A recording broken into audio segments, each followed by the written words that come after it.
So the you first questions, do you plan to return to the present anytime soon with a direct continuation of You're Only You, or is you first the start of an all new collection for Joe Goldberg, that being more prequels to come?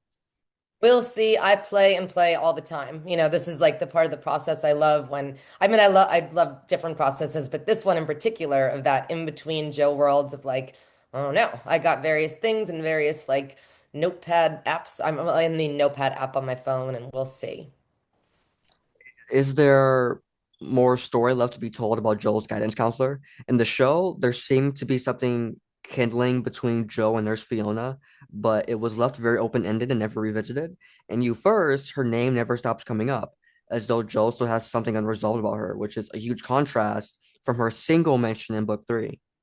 Yes. Well, so like what I like about that too is that this is before he's become the Joe that we know. Hmm. So, and to me, that's part of the like decision where he is powerful and like he does put all of this behind him. And then there are little things that come up now and then, but I like I like that knowing that like he was basically trying really hard by internalizing her voice and trying to draw on that and remember that she was good. And, the guilt he feels over how he left. And at the same time, we as adults know, but you were a kid, that like she Hmm. left you. But I like that open-ended feeling. And the fact that by the time we're with him, he's cut himself off from even thinking about that, even acknowledging her. Hmm. And that's where, like, yeah, I mean, that's when I think about going back to more young Joe. Absolutely, there's a lot of space Hmm. because, like, it's one thing to say, I'm never going to mention him again. I'm never going to mention this person again. I'm never going to talk about this time in my life, even to myself. But as we all know in life, like,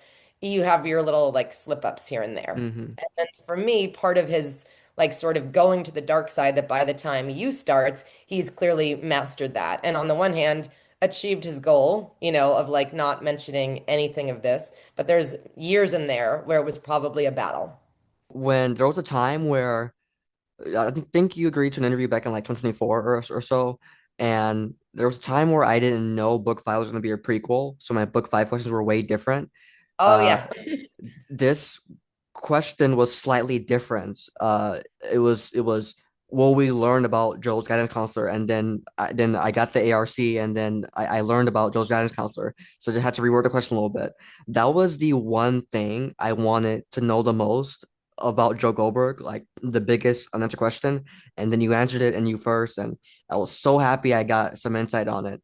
Um, I was like, it's the only thing I want to know more about, more than Joe's mother, the only thing. And it's like I was so certain that in the show, that's where they were going with Nurse Fiona. He was even holding up a book called The Perks of Being a Wallflower, like reading it in Yeah. her office. Um, and then it didn't go anywhere. Like it was like half the story. Mm. And they didn't revisit it in season five. I presume it's because of the split format, that made it harder to accommodate, is my theory. But I'm glad at least it's still possible in the books to have that storyline, and that can help paint a picture of what that was like for Joe. Yep. And I thought like everything is in the imagination of it. But when I think about her in the future, like imagine from her end, like if she was to know what became of him, of this child that she walked out on, holy shit, like what a thing to carry around, Hmm. Yeah.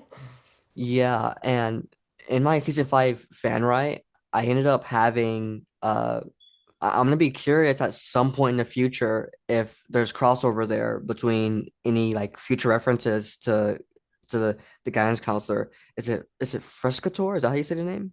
Couture. Yep. Uh, I I ended up having Joe at some point track down Nurse Fiona and finding himself disappointed at what he finds when he finds her, Mm. and having that be a pivotal point for him where it's like, okay, I had been harping over that for so long, my whole childhood and all the way into my young adulthood, and it wasn't nearly what I expected. It's like when Mm. you try to get revenge and then you realize revenge doesn't feel better. Um, Yep. so I agree that space, that potential is exciting to think about and imagine. And I definitely really hope to learn more about that in future installments. Yay, good. I'm glad to hear that. I like her too. Even the way she talks to him before she does the misdeed, it was interesting. It had it to where I knew where it was going, but the way she was talking had me fooled. For a second, I didn't know where it was going, even though I knew because I knew what Joseph about the guidance counselor. You love me, like I knew something was about to happen, but the lead up, it shows you how predatory she is and how influencing that can be on Joe's life. Mm. Um, how long will us, the readers and listeners, have to wait to hear the full story of Joe and his parents, especially his mother? In book four, there was a paragraph cliffhanger with Joe and Sarah Beth, and after reading it, I felt completely blueballed to learn that he was just baiting her, and by consequence, baiting us. In book five, however, much less left to the imagination. Mm. Yeah, I don't like to talk about what's next before I've written it. Yeah, we'll see. Like I like because I'm still playing in my head and I feel like it's like it's dangerous to go there before you go there, you know? Right, right. Uh-huh. Understood. These are things I think about and feel about. Yeah. So here's a better question. Would you consider Vale to be somewhat predatory? She seemed to be docile about the fact that Dick liked younger girls and actively went after high schoolers. And while 17 is the New York age of consent, there's a line somewhere in the book where she learns Joel's age, which she felt like he was lying about all along. And she's like, just don't call the cops on me, which there would be no case, but a line like that suggests that the person feels guilty about what they're doing. Absolutely. I mean, I think too, this is the part of me, like in setting this book, like we're in 2001 too, is a different world than it is now about all those subjects. And that, yeah, she kind of like back then, like she's almost a little like giggly about it. And there is Mhm. something that we read now and are like, oh my God, like she is Yeah. predatory, like that's in a factual way. And yet at the same time, back then, and she, like making it centering herself, and I like that's another one of those things I'm not going to judge her. Like I'm here to like show her and like see how she feels. And I think that's part of what he likes about her is that she's very blunt and open in those moments. And the way he can feel, oh, that she does get off on this a little bit, Hmm. and whether you think it's gross and illegal and immoral, she does. And if it was we're so used to seeing men in that position have that feeling, and here Hmm. she is having that feeling, and that was something that was interesting and like just like character-wise fun to explore with her of right, like she is a woman in 2001, no like being a little bad Hmm. and yet having no like serious like guilt or concern about it. You know what I mean? Like, I hear stories. You mentioned that like 2001 is way different about it than 2026 is. I hear stories from men saying like back when they were in high school back in the 80s that their female classmates used to get picked up by these 30-year-old men from school, and it you didn't hear talk about it though back then, but now everything's a conversation. You have to be mindful of how you even word certain sentences or it might come up and be interpreted that way.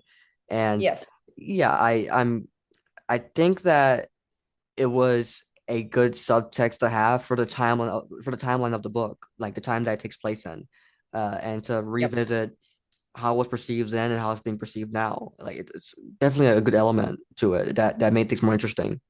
yes, agree.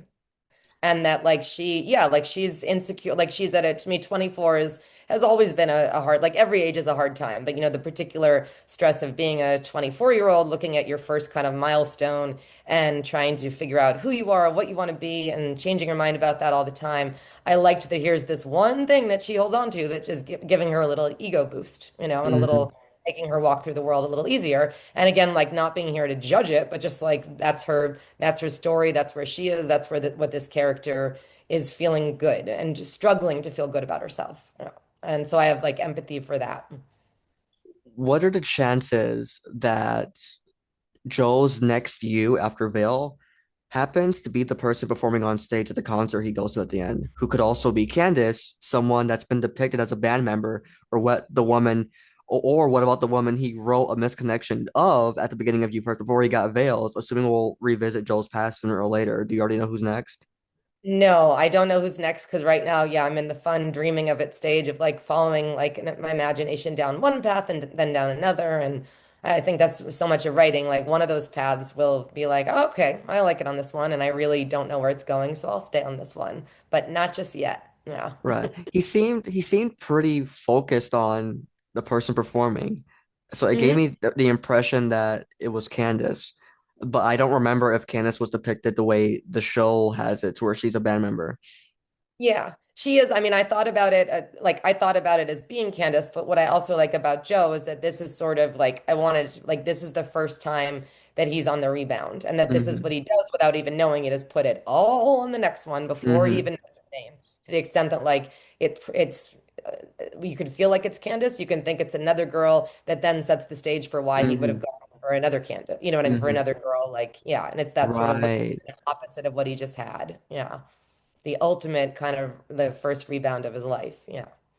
Yeah, and I had and yeah, that's a good answer because like the you mentioned like it could be setting the stage for a pre-Candace kind of Candace, like an early stage Candace, and that like that makes me think about how I realized he he wrote a misconnection before he received one.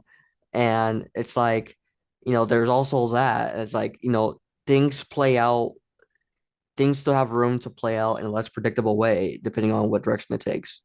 Yes. Yep. And that's the part where like it's his voice, but it's I'm the one in charge. So I like playing Hmm. with that in my head. Yeah. Yeah.